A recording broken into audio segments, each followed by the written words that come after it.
Your Highness, do you still claim the throne in Iran?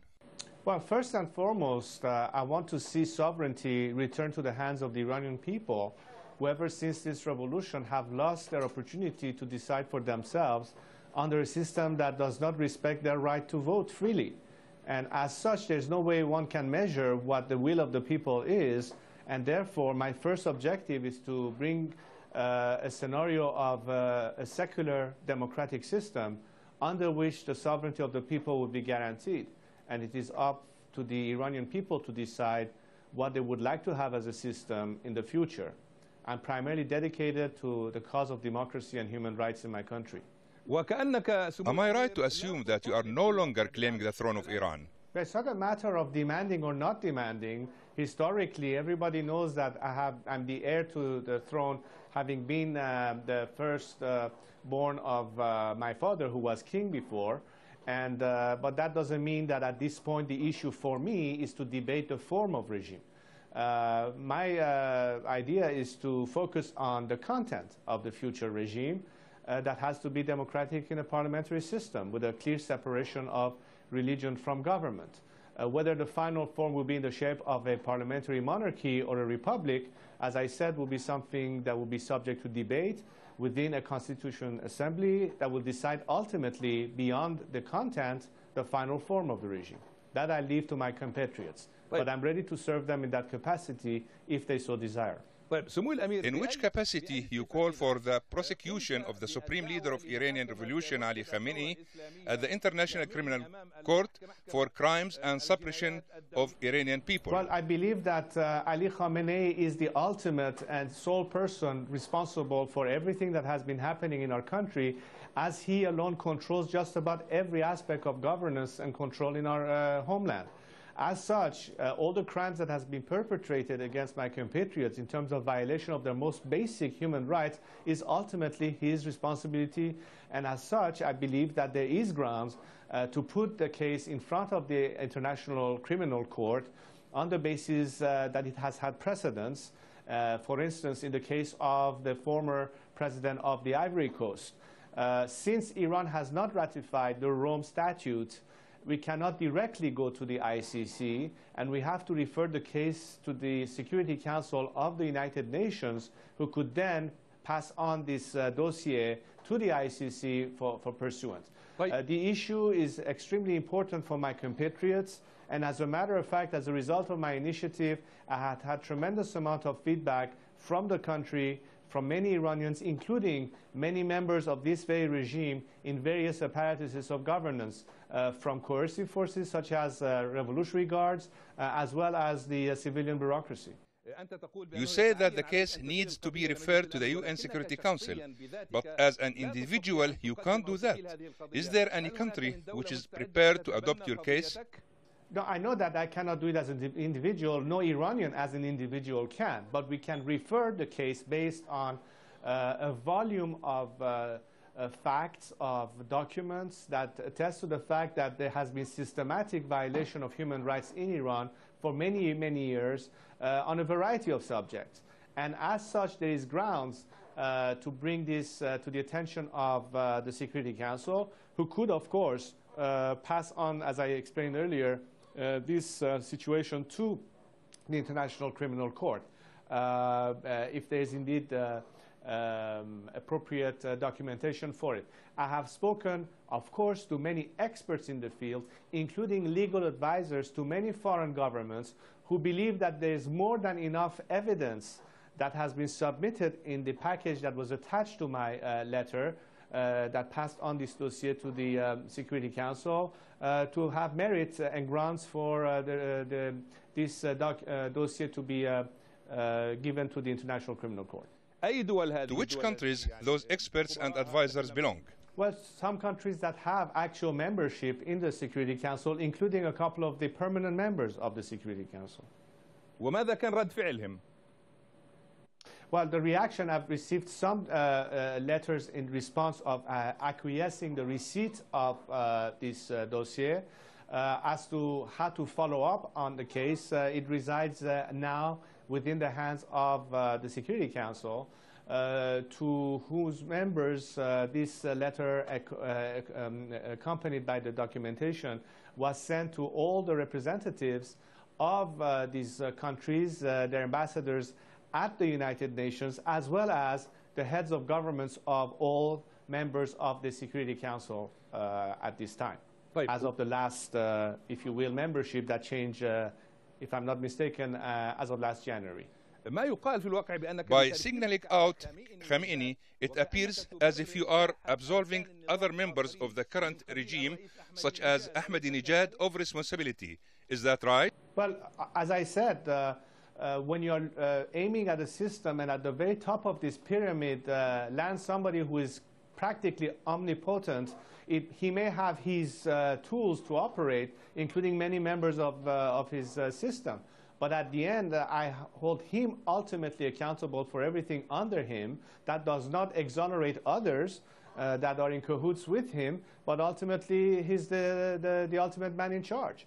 As such, I think that it is important to bring focus on the issue of violation of human rights and crimes against humanity, which is a much more central issue to Iranians, along with the right to have democracy and freedom, far more important than, shall we say, the nuclear dossier of the current regime, which may be more of an issue now, internationally speaking, but to us Iranians, our freedom and our human rights are important. And by the world acknowledging that the issue of human rights in Iran is not any less important than any other subject, they will be sending a clear message of solidarity with the legitimate right of my compatriots to demand justice and equality, and under the Universal Declaration of Human Rights, as well as indicating that if there is one way of bringing more pressure on the regime, this certainly can help as well.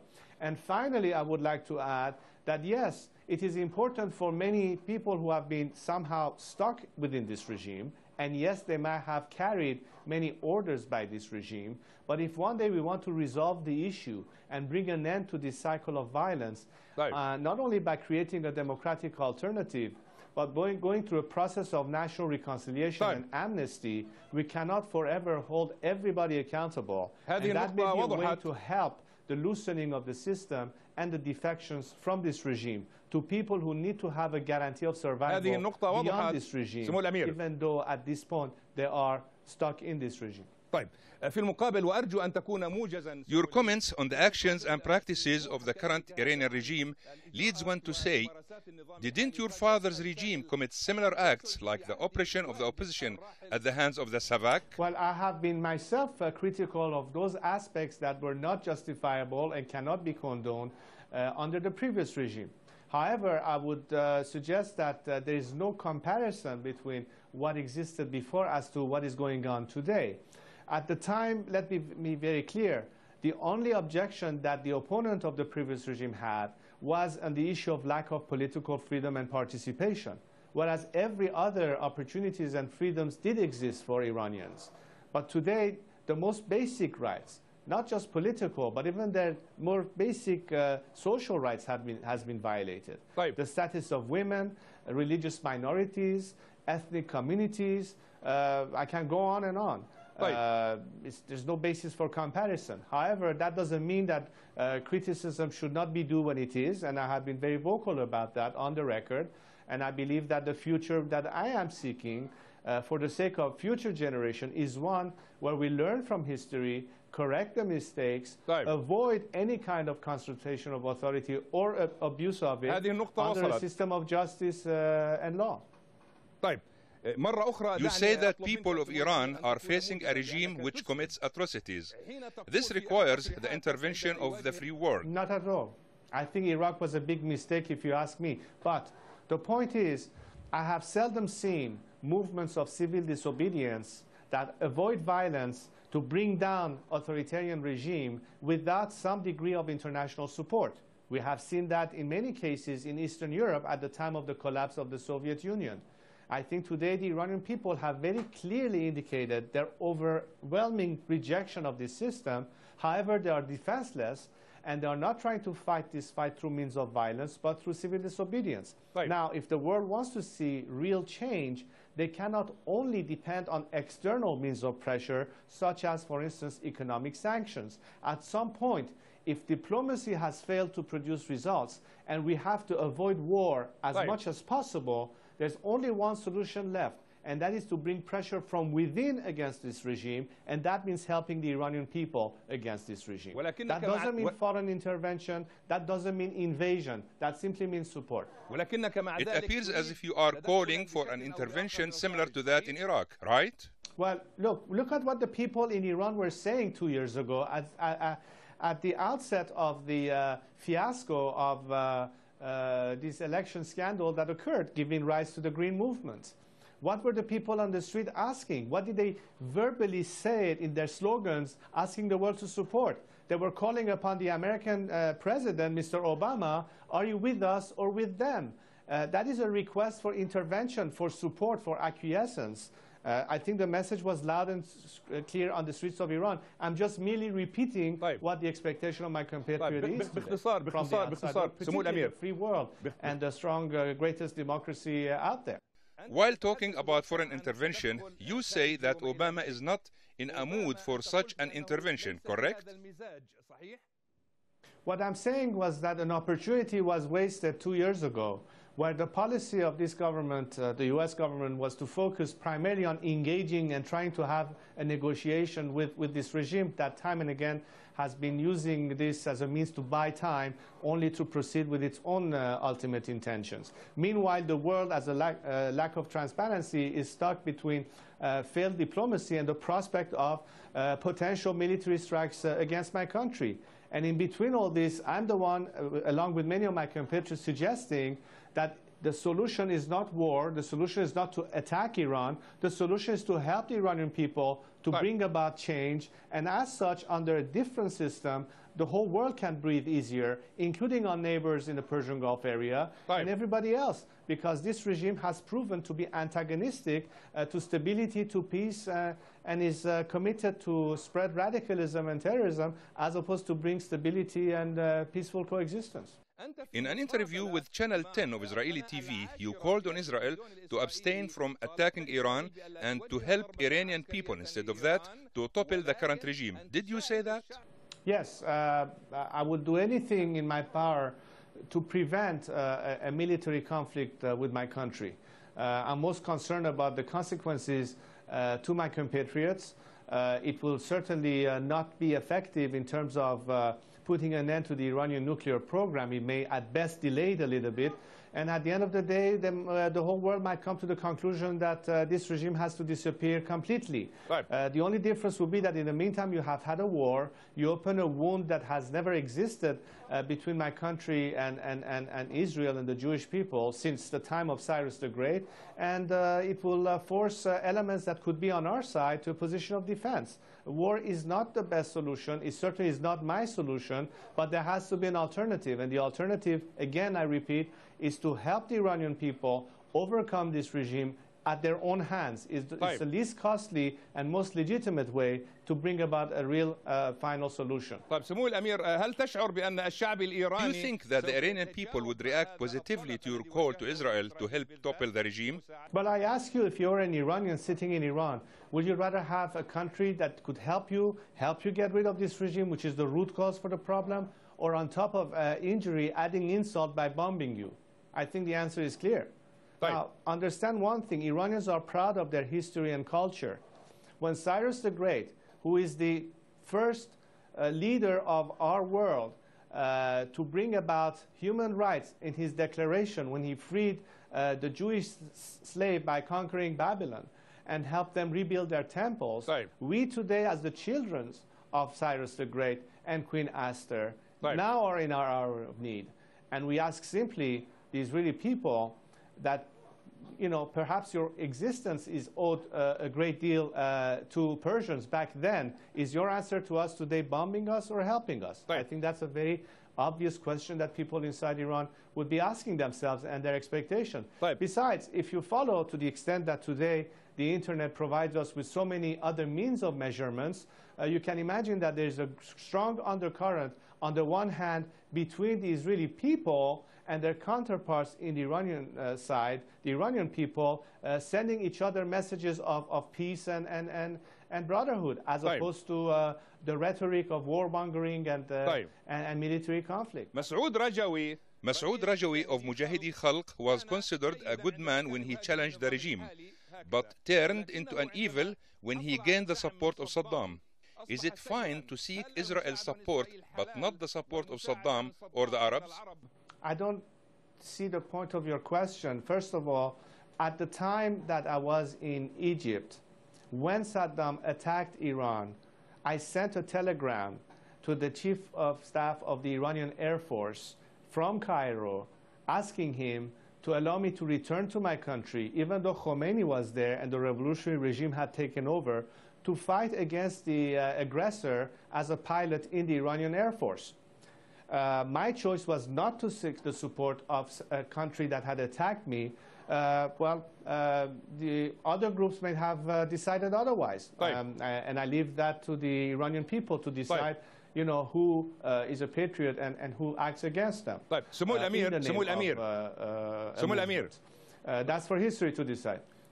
But in terms of support for the cause, as I said, I am not asking for any kind of military intervention. On the contrary, I said, we want a internal campaign of civil disobedience that requires a lot of support, not just from one country, Israel happens to be one of them, but any people who believe in equality and justice and freedom all around the world. I would particularly expect countries in our own neighborhood to do that, because after all, they stand to suffer from the consequences of this regime's perpetration of instability, as opposed to a different Iran. Your offer to fight in the Iranian-Iraqi war alongside the current regime led some people to consider that a sign of racist, nationalistic, Persian attitude. What do you say to that? Well, of course, what do you expect me to do? If my country is attacked, my duty is to defend my country if it's been invaded by a foreign military force. Of course, it's my primary duty as a citizen of Atmى. Do you agree that there is a common feeling in Iran that they might have got Islam from the Arabs, but they don't really like them? Is this a fair assessment? Look, the viewpoint that I have is one where we think of ourselves in the region not to be always manipulated by greater forces that have pinned us against one another throughout history, to live together in peace, Persians with Arabs, Sunnis with Shias. It does not do any good to any of us if we allow these kind of conflicts take away from what we really ought to be focusing on, which is regional cooperation, regional investments, a common market, a common regional security pact that we can collectively achieve. I'm confident that a democratic Iran will work to put an ultimate end and solution to the Palestinian-Israeli conflict, to follow up on what at the time Crown Prince Abdullah had proposed as a road to peace. I believe that this plan can be implemented as long as you don't have a regime in Iran trying to do that. And once that is resolved, we can all live in peace in the region and based on mutual respect and cooperation. Let me go back to that topic of opposition. You called for the unification of opposition internally and externally. What did you do to achieve that objective? So we are working on it right now to create a national council that will aim at asking for the right to conduct free elections in Iran. And ultimately, and we cannot expect this to happen under the current regime, which explains why we need to get rid of this regime before we can have an atmosphere in which we can conduct free elections. That being said, a constituent assembly would then be able to decide and debate the future of Iran. In this, the secular democratic forces, I believe, are on the same page and in agreement. Your grandfather said, in reference to Iran, one country, one culture, and one language. What about other ethnic minorities? Did you forget them? Well, if you listen carefully to what I've been saying, I've been a proponent of the Universal Declaration of Human Rights, which I hope would be the basis of our future constitution. When one says that, the right of any citizen of that country, irrespective of religious affiliation or ethnic background, will have to be preserved. The guarantee would be in a system that, in my view, has to be also to some degree decentralized, where you have a central government in charge of the 5 major areas, which is health, education, foreign policy, defense, and the overall economic strategy, but will leave a great degree of self-governance in various states of the country under a system which will allow much more participation, of course, much more democracy. Now, it is normal for a country to have an official language, but ethnicity should have the right, of course, to maintain their own culture as well as their languages. I don't see any problem with that. Are you for a federation in Iran? I believe in a decentralized system, not necessarily a federal system. أنت تحدثت عن العلاقات. You talked about Iran's relations with its neighbors and said if there was a really national government in Iran, it would deal in a different way with its neighbors. If you were in power, how would you deal with the question of the disputed islands in the Gulf? ماذا تفعل؟ We had an understanding, a memorandum of understanding with our counterpart at the time. I believe that all of these issues can be resolved under a different system which respects whatever it is that we had agreed on, as opposed to being in violation of it under the current regime. And all I can tell you is that I would refer what we have to that established agreement, where I don't believe there was any dispute on it.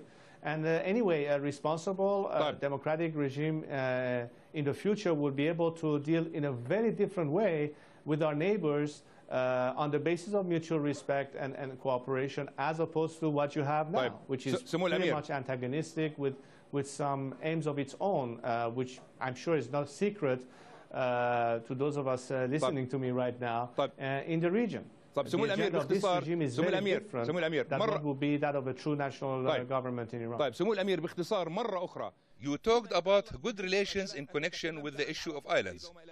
Would you go as far as accepting arbitration? I don't think there's an issue that is in dispute based on the memorandum of understanding that we have had.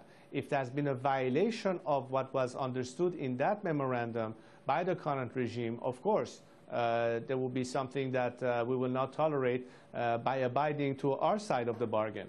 As such, I think that we will be abiding by our own signature, unlike this regime.